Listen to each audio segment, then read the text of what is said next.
On Monday, Joe Biden told a crowd that if the Democrats retain control of the Congress in January, he will submit legislation to codify Roe v. Wade. Let's get into it.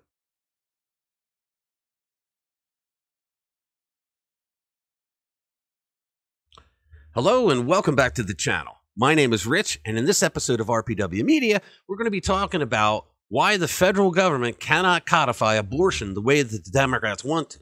All right, let's get into this. Now, I realize from the outset that this is going to be a controversial topic. You can't do a video on abortion without it being controversial, as hard as you try, okay? It doesn't have to be that way, all right? To start off with, this is not going to be a what side are you on type video, okay? It's not going to be a, hey, I'm pro-life or hey, I'm pro-choice. That's not what it's going to be. It's not what I want it to be. Now, in a nutshell, I'm going to get into the legal aspects of what Joe Biden and the Democrats are getting so wrong about this topic. Now, if you're intellectually honest with yourself, by the end of this video, you're going to be able to understand why the court had to overturn Roe.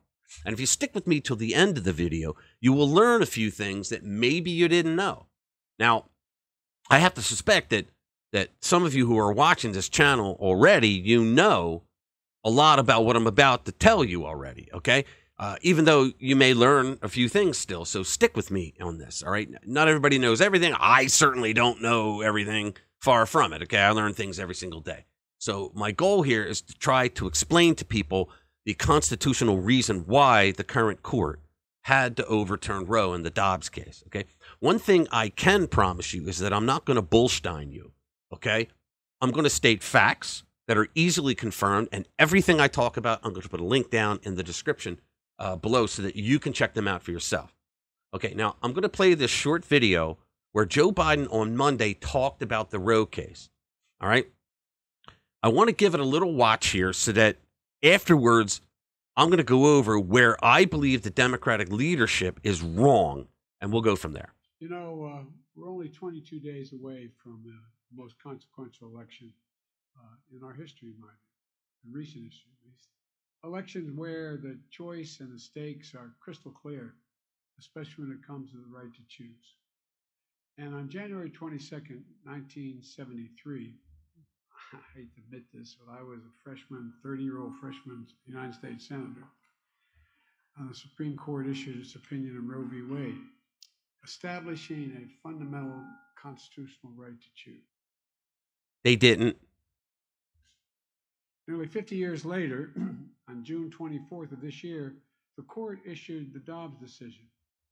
A woman and all across the country, starting in my house, lost the fundamental right. I want to remind us all how we felt that day when 50 years of constitutional precedent was overturned. Please, I want to repeat it again.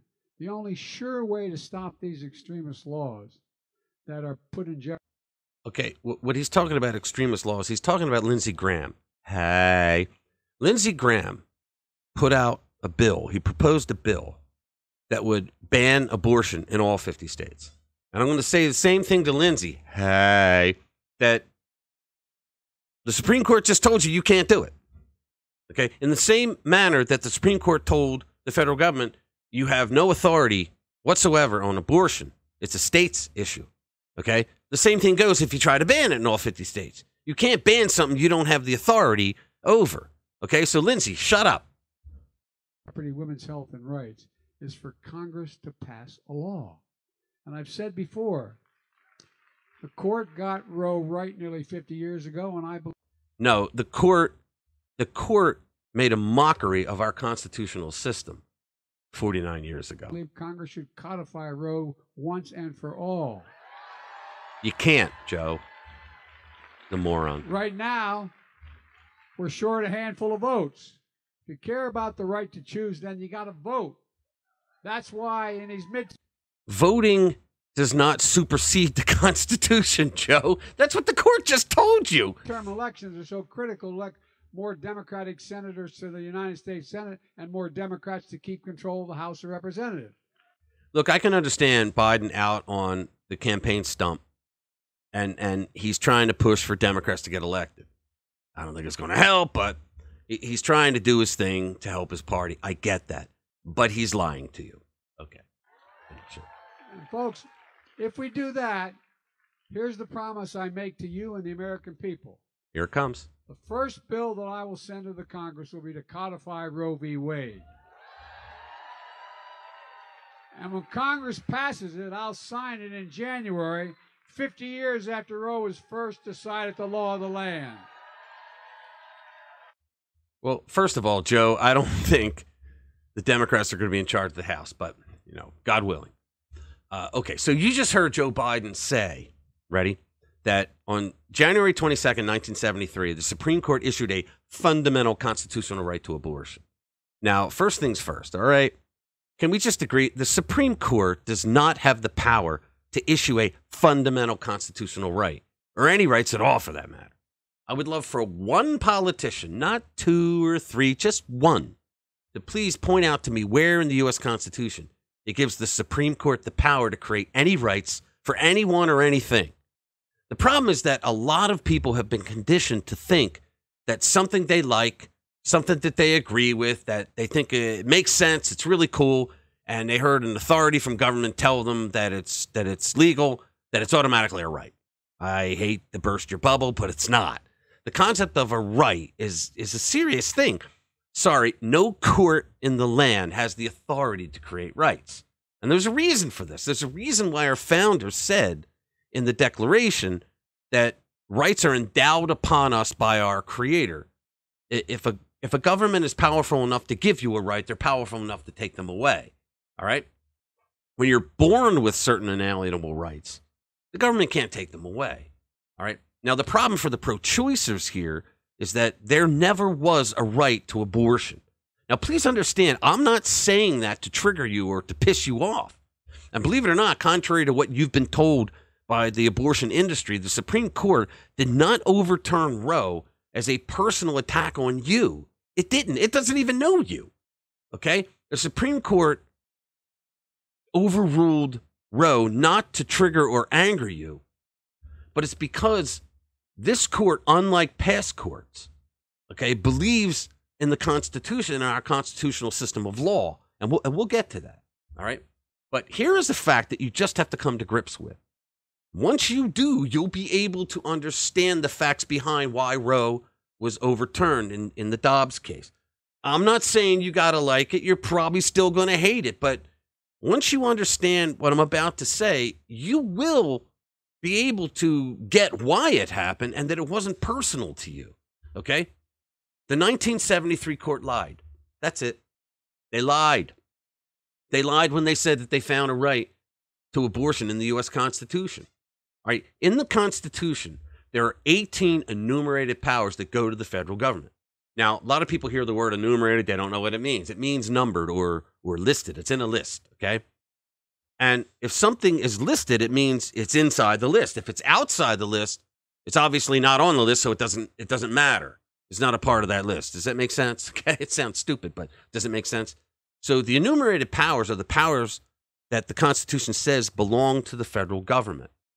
Now, all other powers, even those not even thought up yet, they belong to the states. Now, that was written by Madison, James Madison, who scholars call the father of the Constitution. He wrote what the powers were going to be between the federal government, or the United States as they called it, and the states in Federalist 45. I will put a link to that down in the description so you can read it, okay? Now, this will be shocking to a lot of you, but anything that the federal government has done since the beginning that is not part of the 18 enumerated powers, or the power given to them by an amendment when the federal government asked the states for permission to take one of their powers that they have, that's what an amendment is, okay? If it's not, if it doesn't fall into those categories, it's 100% unconstitutional. And guess what? Unfortunately for you, for the pro-choicers, Roe v. Wade was one of them, all right? Abortion is not listed among those 18 enumerated powers. The court lied when they said they found it in there. You can read the Constitution. You can hold it up to the light, upside down, and pour lemon juice on it. You're not going to find abortion in there, all right?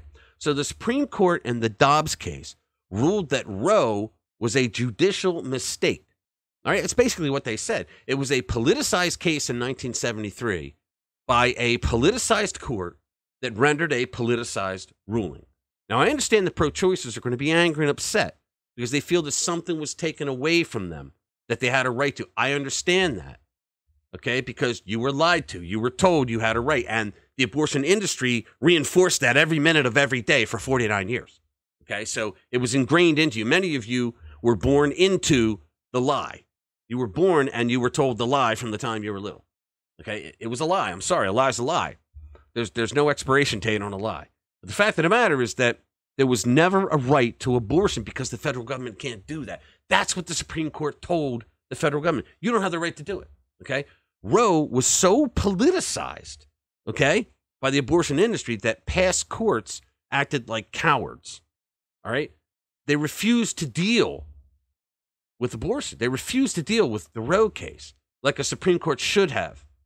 You know, the Supreme Court following the Burger Court, the Rehnquist Court, they should have taken it up, but they didn't, okay? So the fact of the matter is you are angry, okay? You have a right to be angry because you were lied to, but you shouldn't be angry at the Roberts majority on the court. You should be angry at the 73 court that lied to you and wasted 49 years of your time. That's 49 years you guys could have worked on changing the culture of the country to accept an amendment for Roe. So when we have Joe Biden saying that he's going to propose legislation to the Congress for abortion, he doesn't have the right to do it.